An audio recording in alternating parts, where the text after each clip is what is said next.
इस वक्त की सबसे बड़ी खबर सामने आ रही है। बता दें आपको, बिहार में पटना शहर के लोगों के लिए आज का दिन ऐतिहासिक साबित हुआ। क्यों हुआ बता दें आपको, क्योंकि आज मुख्यमंत्री नीतीश कुमार ने पटना मेट्रो के पहले चरण का उद्घाटन किया है।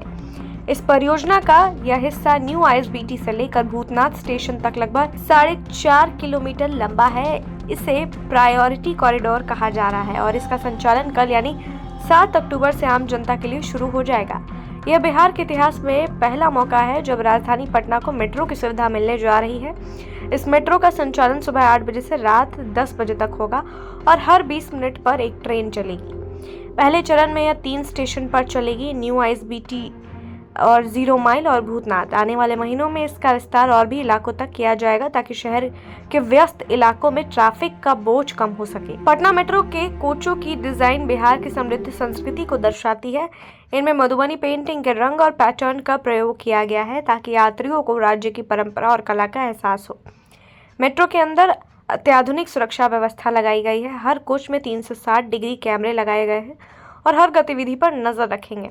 इसके अलावा इमरजेंसी बटन, यात्री और चालक के बीच आवाज से संवाद की सुविधा और फायर सेफ्टी के लिए एडवांस सिस्टम भी जोड़े गए हैं। महिलाओं, बुजुर्गों और दिव्यांग यात्रियों के लिए विशेष सीटें आरक्षित की गई है। कोच के अंदर यात्रियों के लिए पर्याप्त खड़े होने की जगह भी रखी गई है ताकि ज़्यादा भीड़ के वक्त भी सफ़र आरामदायक रहे। किराए की बात करें तो शुरुआत में न्यूनतम किराया 15 रखा गया है, 15 रुपये, जबकि शुरुआती रूट के लिए अधिकतम किराया 30 रुपये होगा। यह किराया आम लोगों की पहुंच में रखा गया है ताकि अधिक से अधिक लोग मेट्रो को अपनाएं और शहर की सड़कों पर वाहनों की भीड़ घटे। आने वाले महीनों में जब बाकी रूट भी चालू होंगे तो किराया दूरी के अनुसार बढ़ेगा। फिलहाल यात्रियों के पास टिकट लेने के 2 विकल्प होंगे, एक तो टोकन के जरिए यात्रा और दूसरा स्मार्ट कार्ड, जिससे वे बार बार टिकट खरीदने से बच सकते हैं। कार्ड सिस्टम को डिजिटल पेमेंट से भी जोड़ा गया है ताकि लोग आसानी से रिचार्ज कर सकें। पटना मेट्रो का यह पहला चरण रेड लाइन का हिस्सा है जो न्यू आईएसबीटी से लेकर पटना जंक्शन तक जाएगी। दूसरा कॉरिडोर ब्लू लाइन होगा जो उत्तर से दक्षिण दिशा में चलेगा और इसका काम भी तेजी से चल रहा है। बता दें आपको, दोनों कॉरिडोरों की कुल लंबाई लगभग 32 किलोमीटर होगी और इसमें 24 स्टेशन बनेंगे। इनमें से कई स्टेशन भूमिगत होंगे, जैसे कि डाक बंगला चौराहा, गांधी मैदान और पीएमसीएच। मुख्यमंत्री ने उद्घाटन समारोह के दौरान भूमिगत हिस्से के निर्माण की भी नींव रखी है जो रुकनपुरा से लेकर पटना जंक्शन तक बनेगा। इस पूरे प्रोजेक्ट की अनुमानित लागत करीब 13,365 करोड़ बताई गई है, जिसे अगले कुछ वर्षों में पूरा करने का लक्ष्य रखा गया है। नीतीश कुमार ने अपने संबोधन में कहा है कि मेट्रो पटना के लोगों के लिए सिर्फ एक परिवहन साधन नहीं है बल्कि शहर के विकास की नई पहचान बनेगी। उन्होंने कहा कि बिहार अभी तेजी से शहरीकरण की ओर बढ़ रहा है और मेट्रो जैसी परियोजनाएं न केवल ट्रैफिक की समस्या को कम करेगी बल्कि शहर की अर्थव्यवस्था और पर्यटन को भी नया आयाम देगी। उन्होंने अभी कहा कि इस प्रोजेक्ट्स में देरी कोविड महामारी और तकनीकी चुनौतियों की वजह से हुई थी, लेकिन अब काम बहुत तेजी से पूरा किया गया है।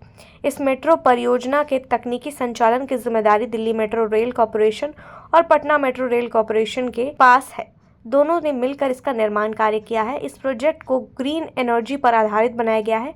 मेट्रो के डिपो में सोलर पैनल लगाए जा रहे हैं ताकि बिजली की ज़रूरत का बड़ा हिस्सा ऊर्जा से पूरा हो सके। मेट्रो के स्टेशन भी ऊर्जा दक्ष यानी कि एनर्जी एफिशिएंट बनाए गए हैं और जल संरक्षण के लिए विशेष सिस्टम लगाया गया है। पटना के लोगों में मेट्रो के प्रति काफ़ी उत्साह देखा जा रहा है। उद्घाटन समारोह में बड़ी संख्या में लोग पहुंचे और सोशल मीडिया पर पटना मेट्रो ट्रेंड कर रहा है।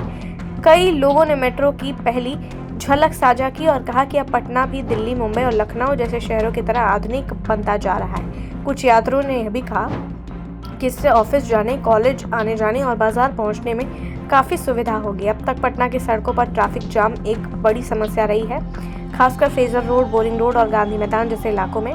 मेट्रो के शुरू होने से उम्मीद है कि इन इलाकों में जाम काफ़ी हद तक कम हो जाएगी। इस तरह पटना मेट्रो अब सिर्फ एक सपना नहीं है बल्कि हकीकत बन चुकी है। यह परियोजना आने वाले समय में बिहार की राजधानी को नई दिशा देगी। इससे न केवल परिवहन व्यवस्था सुधरेगी बल्कि लोगों की जीवन शैली भी बदलेगी।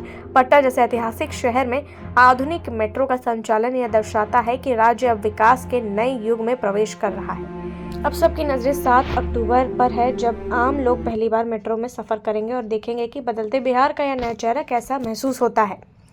ऐसे ही खबरों के लिए बने रहिए हमारे चैनल ओपिनियन बिहार के साथ।